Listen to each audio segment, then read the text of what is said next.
Alrighty here, so I actually put a lot of effort into the Mage class, uh, but I want to try and make this a very palatable video to watch. So I'm gonna keep it sweet and short. I'm actually gonna go against the automaton because it has a lot more health, and it'll allow me to do demonstration purposes. All right, so let's go here. I have a maxed out mage. Just have to empty the rest of the slots here. So the mage class is really typical to RPGs, a glass cannon character. See, hitting max level, she only sits at 1638. For reference, the warrior actually almost doubles her health by the end of the game. So when we first start here, the first one is Flames, a gout of flame that damages up to 2 enemies, and it may apply burn to enemies hit. So 1, 2, right there. We go to Shock, a potent single target blast of lightning. It may shock the target. When a target is shocked, they take mana damage every turn. See there. We have Frost, an AoE damaging spell with less damage potential but more crowd control capabilities. So see, Frost does 84, but it can freeze and it can chill. Now when you're frozen, you're unable to move, but you have a 25% chance when being damaged for it to end. And when you're chilled, you deal less damage and are slower. Move on to Flame Strike here. This is the mid-tier spells. A powerful crash of flame that damages all enemies. Burn is guaranteed to be applied. So see that to 730. Move to Thunderstorm here, a barrage of lightning that damages all enemies repeatedly, powerful but costly. As you see, it's 115, the highest of the mid-tier spells. This is very powerful when used in single target, but the way it is supposed to work, right, is say there's 3 enemies, it would randomly bounce between those 3 enemies. So because he's isolated, he's taking all of it, right? Alright. And then we go to Blizzard. A powerful frozen winds debilitate and damage all enemies. Slow attack, but applies debuffs. There you go, he's slain. We'll just jump right back in there.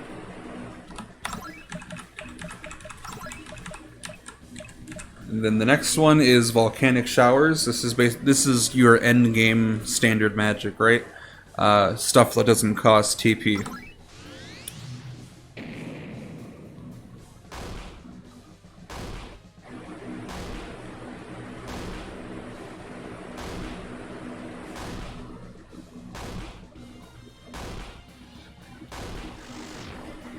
You see, it actually takes them out in one go. The reason that ability seems so powerful in comparison to the others is this works a lot like Thunderstorm, where it damages random enemies continuously. If we go to Voltaic Blast, this is an arcing blast that shocks enemies and empowers the caster, increasing their magic attack. Right?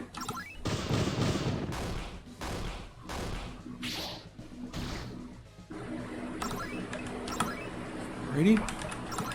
And we have Cold Snap, which is just a very large amount of damage to one enemy, and it's ice damage. They always become frozen and always become chilled. Now if we go into specials, this is really the bread and butter of the Mage class. This is where the heavy hitters are. So some of the spells like Lightning Storm have a very high mana cost. So normally the mage is going to run out of mana quite a bit until the late game. So this ability sacrifices 25 technical points. I set it to free for demonstration purposes to convert it to mana, right? See, they restore 677 mana. So that would top you up. Mana Barrier, the mage sacrifices mana to increase their defensive capabilities immensely. So you see that getting hit once knocked off like 500 health for us here. If we use Mana Barrier, which loses you a large chunk of your mana, you actually gain 300% defense and magic defense, right? So if you had 50, it would go up to 150. It's basically setting that parameter to 300% of its normal value, right? So these two, or these three right here, Sunstrike, Bolt of Zeus, and Amir's Breath, these all cost 75 TP normally. They are high damaging spells that you get towards the mid game that obviously because they cost 75, they take a long time to build up. So they do damage according to that. See? Large amount of damage, much more than your basic magic you have access to normally. A potent lightning strike that ignores the target's magical defense, quick and powerful. See there? Slain. It did about 700 more than the fire one. Lightning in general is usually the most costly and most damaging, with fire being the kind of middle ground and ice being low damage with crowd control effects. So Amir's Breath is powerful ice streams continuously damage all enemies, guaranteed to freeze enemies.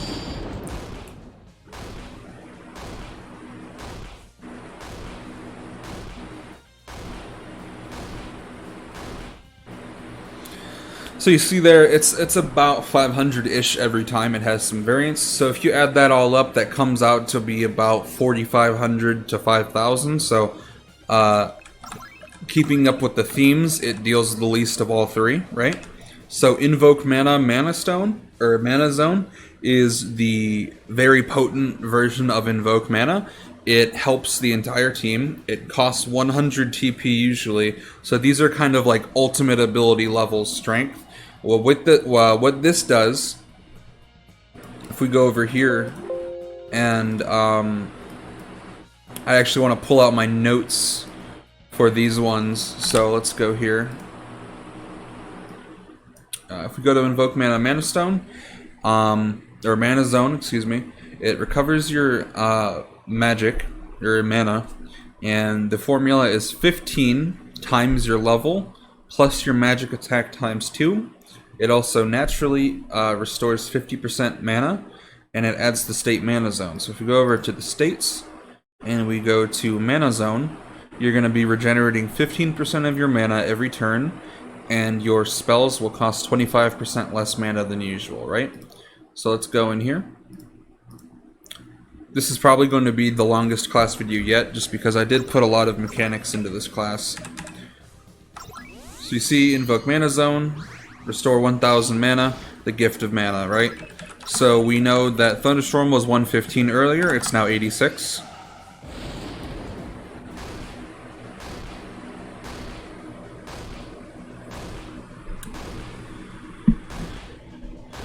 And we'll see here once the turn ends that we're going to restore MP. Keep your eye on this little here. And boom, we go back up to max. So this basically gives you near infinite mana and instantly tops everyone off, assuming they have a normally sized mana pool. That's why it costs 100 TP normally. It's equivalent to an ultimate ability. So it's not something you're going to be using in every single battle. Now the same thing here, Mana Barrier, Mana Zone.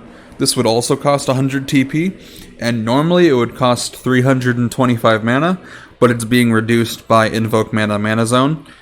So the mage sacrifices both their mana and their TP for a very potent defense boost for the entire party. So this would apply to everyone in your party, and this is 325% defense and 325% magic defense. So you see, he's using his most powerful ability, Chainsaw, and even on the squishiest class in the game, it doesn't kill, right? They have paper tissue defenses normally.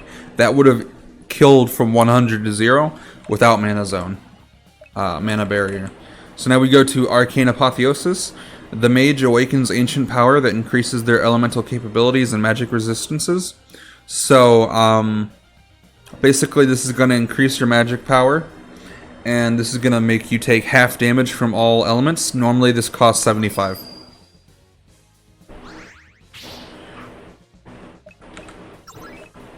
So we see here, Flames did about 250 per before. 710, 709, right? So pretty good, pretty good. Finally, we go to True Awakening, which I forgot to set to 0. Oops. Probably going to die here. But the mage, through great effort, awakens their true potential, gaining special abilities and great power. So this is your max level ability. It costs 100 TP like you see there. And it basically depletes your mana at the same time.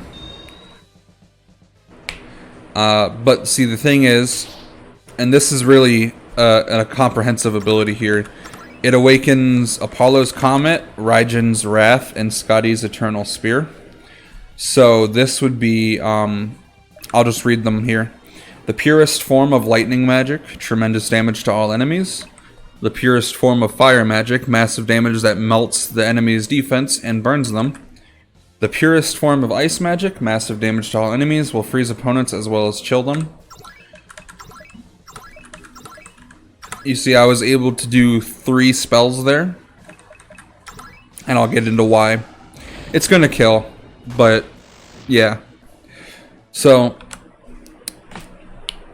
basically, this is a complicated spell to kind of understand and also describe. So you see here, your max mana is going to be increased to 350% of what it normally is. So I think it went to 2319. You can probably look back in the video. Your magic attack is going to be increased to 275%. You see, you lose agility here, so you actually act slower. Your mana regen is 35% of your max mana every turn. So a lot, and I mean a lot of mana, right? You get 2 extra actions per turn when you're under the True Awakening. So that means you can cast up to 3 spells or 2 spells in a special, or, you know. And then you actually lose 10% of your max health every turn when under this effect, because basically, as a bit of thematic flavor, the mana and magic that's flowing through your body is too potent for a mortal body to withstand, so you start to take damage. Your magic damage rate goes up by 75%, so say you did 100 damage, it's now 175 after all of the magic attack calculation. You see your elemental rate is 0% for all elements. That basically means you cannot take elemental damage when you're under True Awakening. And then it adds Raijin's Wrath, Apollo's Comet, and Skadi's Eternal Spear. If we go over to these 3 spells, they are... you cannot have these spells without Awakening. They do not exist otherwise. You see, it's your level times your magic attack plus your magic attack times 10. Your level times your magic attack plus your magic attack times 8, and your level times your magic attack plus your magic attack times 6. So these are incredibly ridiculous spells that deal a large amount of damage, and for that reason I'm probably going to increase literally double the mana cost here, because they are incredibly potent. And the numbers may shift with the basic abilities as well, the basic magic, just to make them a little more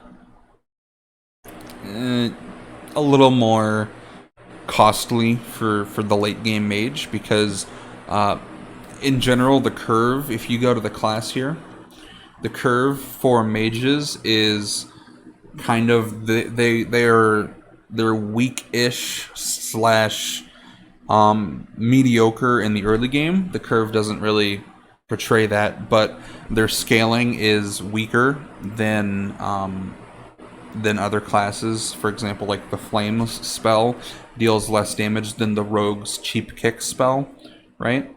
But when they scale into the late game, they deal a tremendous amount of damage, but they're still just as squishy. So you want to have a tank or some way to boost their defensive stats so that they don't get one or two shot by late game bosses. And that's why they have the mana barrier and invoke mana barrier, mana zone abilities. If we go over here real quick, they have a 5% chance to crit before gear and all that kind of stuff. 80% accuracy, normal target rate, and then they have access to wands, staves, magic armor, small shield, general armor, just kind of stuff I forgot to go over. But that would be their entire kit here. It's generally, I would say, it's my favorite class to date. And I'm open to any suggestions / changes about it, but it's taken me the longest amount of time, and I really like it. But other than that, I think that's gonna be it for now. So if you did like this video, make sure to leave a like. If you have any suggestions that you would like to give me, go ahead and comment that. If you just want to generally show your support, go ahead and throw a comment. That helps way more than you know. And other than that, thank you for tuning in to devblog 4 of Legend of Lionheart, and I hope you have a fantastic day.